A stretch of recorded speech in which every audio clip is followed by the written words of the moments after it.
პარლამენტის წევრები სასულიერო პირებთან არაერთხელ აღნიშნავდნენ იმას, რომ ეს უბრალოდ არც თვითონ უნდა. ნუ ამან ხომ მომკლა რა, საერთოდ ჩვენი პოლიტიკოსებისგან ძახილმა რომ პატრიარქს პატივს ცემენ და უბრალოდ მას არ ესმის ბოლომდე რა არის ქრისტიანობა და ზოგადად საკაცობრიო მონაპოვარი, ნუ ამაზე ცირკი რა უნდა იყოს. ის თუ უნდათ ოპოზიციონერობა თუ უნდათ კრემლის და რუსეთუმეობას ხო გვაბრალებენ, ესეც თქვა პარლამენტის თავმჯდომარე. ამ კანონს ვინც არ უჭერს ხარსო, ისო რუსულად ლაპარაკობსო და ვინცო უჭერს ხარსო, ისო არისო ევროპული არჩევანისო. გაბრიელ ურგებაძე იყო ეგეთი კაცი. ჩვენთვის წმინდანია, მაგათთვის უბრალოდ ადამიანია. მამა გაბრიელი. დისიდენტობა და რა ქვია, კრემლის წინააღმდეგობა ეგეთი უნდა, მაგან რაც გააკეთა. ცეცხლი წაუკიდა ლენინის პორტრეტს და ისე ცემეს, რომ ხერხემალში გადაამტრიეს. სისხლს არ წყევდა. და მერე თქვეს, რომ რახან არ მოკვდაო, მოდი ესე ვქნათო, რომ ნორმალური კაცი ლენინის პორტრეტს ხო არ დაწვავსო კომუნისტებმა და საგიჟეში ჩავაგდოთ და ფსიქოტროპული ნემსები დააჭეს. კაცს აწამეს. და მაგ კაცმა თქვა, რომ ილია მეორესო, ვინც არ უჯერებსო, თავის თავზე ნაკვერცხლებს იყრისო. და ეგ კაცი იყო ნამდვილი დისიდენტი, ნამდვილი პატრიოტი, მოდი წმინდანზე კაცი აღარ ითქმის, მაგრამ მე მათენაზე ვსაუბრობ. და ჩვენი პარლამენტის თავმჯდომარე მე როგორც ვიცი 9 აპრილის მერე შევიდა კომპარტიაში. და ეხლა იმას რა ქვია, გვასწავლის იმას რა ქვია, რა არის ნამდვილი ქრისტიანობა. როგორ გავიგო რა? კონკრეტულ საფრთხეებზეც რომ ვისაუბროთ, თუ შეიძლება ამ კანონ პროექტთან დაკავშირებით. საფრთხეები ასეთია, ჩემი აზრით, რომ ამიერიდან ნებისმიერი სახის უზნეობას და გარყვნილებას შეუძლია მოითხოვოს ნებისმიერი ჩვენთაგანის ციხეში ჩასმა. ამაზე მეტი საფრთხე რა უნდა იყოს.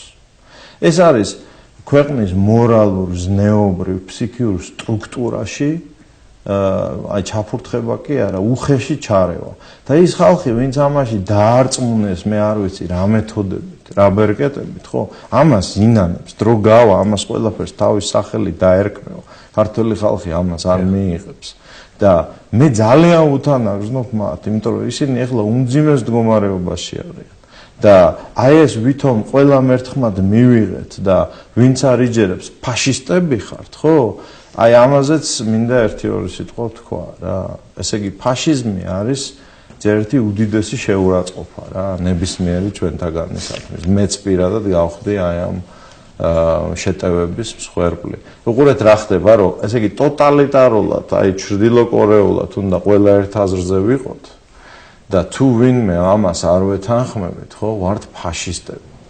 და მინდა აი ამ ფაშისტთან დაკავშირებით მოგახსენოთ, რომ არსებობს ესეთი ძალიან სერიოზული პიროვნება და ამერიკელი მკვლევარი სკოტ ლაივლი, ეს არ არის შაყირი, კაცი ეხლა ის ჩვენ სანამ ლაპარაკობთ მასაჩუსეტსის შტატის გუბერნატორად იყრის კენჭს და არის უსერიოზულესი პიროვნება ამერიკულ პოლიტიკაში და საზოგადოებრივ აზროვნებაში. მან დაწერა ძალიან საინტერესო წიგნი, რომელსაც ქვია ვარდისფერის ფასტიკა. და ამ წიგნში ის უტყუ 400 გვერდიანი წიგნი არის, ის უტყუარად ამტკიცებს, რომ წამყვანი ფაშისტები, ჰერინგი, ჰიტლერი და სხვები იყვნენ ამ ცოდვის მატარებლები, მამათმავლები. მე მოგიტანეთ ერთი ცალი სლაიდი, სადაც მინდა გაჩვენოთ იმდროინდელი ნაცისტური პროპაგანდის პოსტერები და ფოტოები. მე მგონი გვაქვს საშუალება რომ გავუშვათ. აი აქ არის ციტატა ბატონი ლაივლის, რომელიც ამბობს, რომ ნაციზმის ისმის ჩემი ხმა? დიახ. ნაციზმის იდეოლოგიური ფესვები არის ოკულტიზმი და ჰომოსექსუალიზმი.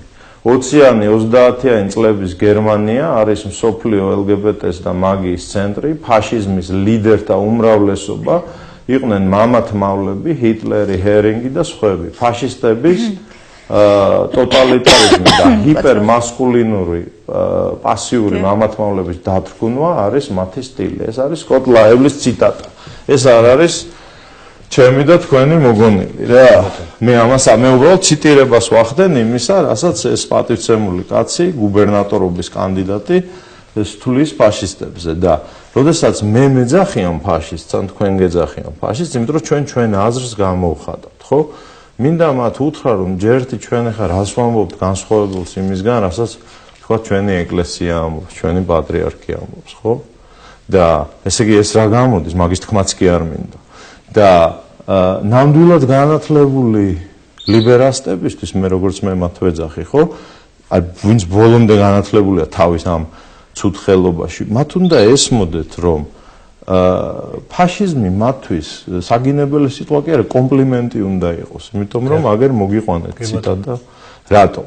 აქედან გამომდინარე, აი ესეთი მიდგომა ამ საკითხის დამე, რომ ვინც ჩვენთან არ არის, ჩვენი მტერია, ვინც ამ 112-ში ხმა არ მისცა, ჩვენი მტერია, ესეც მაჩვენებს სიმბოლო არის და სიმპტომი არის, რაოდენ ტოტალიტარული შეკვეთა არის ამაზე. მე ერთმა წამყვანმა ნაციონალმა მე არ მიყვარს პიროვნებებზე ლაპარაკი და მაპატიეთ რომ პარლამენტის თავმჯდომარე ვახსენე ეს არ ღვევს კორექტულობის სტილს, მაგრამ ისეთი რაღაცა ქნეს, ისეთი ზღვარი გადალახეს, რომ მე არ შემეც ადამიანი ვარ და ბოლომდე შეიძლება ვერ ვაკონტროლებ ჩემ თავს, მაგრამ ერთ-ერთმა ნაციონალმა სახელს არ დავასახელებ, კამათში ამ თემაზე მითხრა პირდაპირ, რომ ლევან იცი რა, ქართულ ხალხს მართლა რომ დემოკრატია მისცევ და მართლა რომ მოусმინო, აი ეგეთ სისულელეებს იტყვიანო, რასაც შენ ლაპარაკობ. და მე ვთქარე ერთი წუთი რა გამოდის, ეს არის როგორ გითხრათ, ქვეყნის თავის დროზე მეორე, მესამე, მეოთხე, მეხუთე პირი გააჩნია როგორ დავთვლით რა.